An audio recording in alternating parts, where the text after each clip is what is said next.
Hi folks, and welcome to another video. I've just recently I purchased Mark Herman's Empire of the Sun board game. I tried to do some videos on it, but unfortunately a board game is much more difficult than a computer game. And trying to videotape, very unsuccessful attempt. As you can tell, this is another strategic level war game. As I play through it, I'm going to go through the rules. I think that's the best way to approach this and look at some of the strategies and compare it with Warplan and how it works as a game in parallel. The game itself is a card-driven game, so its solitaire value, according to Board Game Geeks, is 50%. The setup that you see here, and I'm going to zoom in here, okay? The setup you see here is the 1941 setup where before the attack of Pearl Harbor. And as I mentioned, this is a card-driven game. So the first card, according to the manual or the rule book that you have to play, is Operation Z, which allows you to activate your carrier groups in a battle group, send it over to Pearl, and perform a surprise attack on the units that are in Pearl. First of all, the 3 OP level of the card, the military card that you see here, would normally only give the units 15 hexes of movement. But this is a special card and it allows us to move 18 hexes there and back. And when you attack, not only do you get the +3 die roll modifier, but it looks like the ally units are at half strength. So the defensive strengths are at half. So to reduce the counter step value, all I need is half the amount of points to be able to do it. So let's play this card. Let's dive right into the game itself, and let's play this card as an event. So I'm going to perform the actual attack on Pearl and see how it goes. The headquarters that I'm going to activate at this particular time is the Moto. And the carrier groups that I'm going to activate, the 3 carrier groups, you can see the Agaki, Shikuku, and Suru. I'm allowed to move them 18 hexes towards Pearl, so I'm going to go 1, 2, 3, 4, 5, 6, 7, 8, 9, 10, 11, 12, 13, 14, 15, 16, 17, 18. Now, when you take a look at the units themselves, and again, not getting into too much detail, the number on the left most is the attack value. The second number is the defense value, and some of the air units have a third and a fourth value. The one on the bottom row, in this case for the Agaki, the Shikuku and Suru, they're all 3 on the right most. That means that's the range that you can attack from. So when you're looking at the carrier group there, the 3 carriers attack with a 12, 14, and 10 strength point value, which is 36. The CRT table, what this game does is separate air-naval combat and ground combat. Ground combat is simultaneous, whereas air-naval is not simultaneous depending on the intelligence level. Our intelligence level is surprise attack, and the allies cannot roll a die. So that I'm going to add 3 to the die roll. So the worst I can do with the 36 points that I have, 12, 14, and 10, is a half multiplier here, because if I roll a 0, 0 plus 3 with the surprise attack gives me this range of values between 3 and 10 more. So the worst I can do is hit 18 points of damage or 36 points of damage, and I'm more likely to be able to do that than the lower value here. So let's see, it says declare this as a battle hex, so I will declare this as a battle hex. So here's A.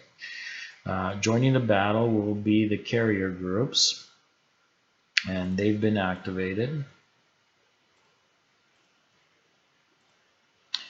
And the naval and air units will participate in the battle here. Ground units will not participate in the naval air attack. When I'm taking a look at the U.S. naval units, I've got a battle group, which is Battleship Row. Its attack value is 15. Its defense for this event card is 5, not 10. So the card allows it to have it. So if I'm going from left to right, I've got a defense value of 5, 4, 5, and 5. which is a sum total of 19 here. So really I need 38 points to actually destroy everything that's there. 19 and 19 gives me 38 points if I want to be able to destroy anything. But I only have 36 points of attack, so the best I can do is have one unit remaining when I actually apply the hits to this. So the Japanese get to do their die roll, so I'm going to roll my die and I get a 2. A 2 plus 3 is 5, so that means I can only apply 18 hits points. So if that's the case, 18 points here, it looks like the best I can do is maybe 15 points of damage. So let's see here. I'll take the battleships and I'll flip it. So that's 5. I'll take one of the air units and flip them. That's 5. That's another 5. So right now I've applied 15 points. I only have 18, which is only 3 remaining. I need 4 to be able to flip the Orleans. I can't. This battle is over. Not historical in nature at all. In fact, the Americans were quite lucky. But it is a game. Let's just play through this game and see how it works. This battle is now over. I've applied all my hits, and the Allies have gone ahead, which is, or at least historically had less of a result. This allows me now to do post-battle movement. It's the reaction player or the opponent of this particular action that gets to move first. And according to the card, the Enterprise moves into Hawaii, same with the Lexington.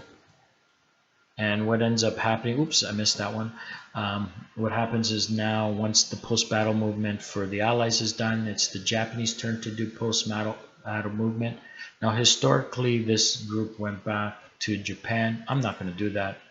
I'm going to take one of the carrier groups and I'm going to move it 1, 2. And remember, I've got 18 hexes here. 1, 2, 3, 4, 5, 6, 7, 8, 9, 10, 11, 12, 13, 14.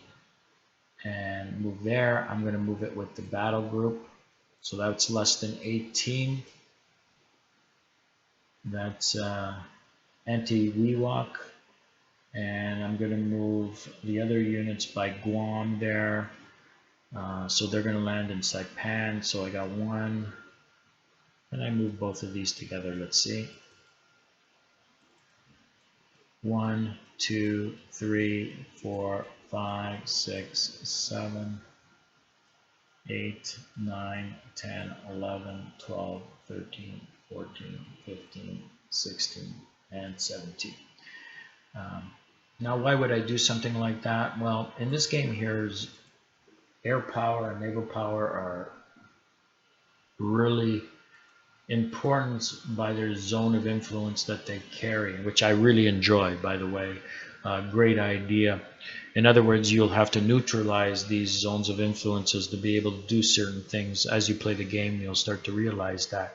So moving the carrier groups away from Japan, I've created 2 more zones of influence, which I will use in future turns to be able to affect. Now, the problem at this point in time is these units cannot be used for the rest of the turn.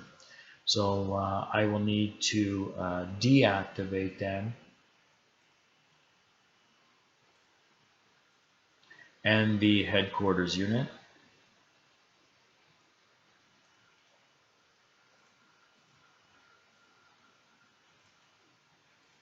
And that completed that action with that particular event card.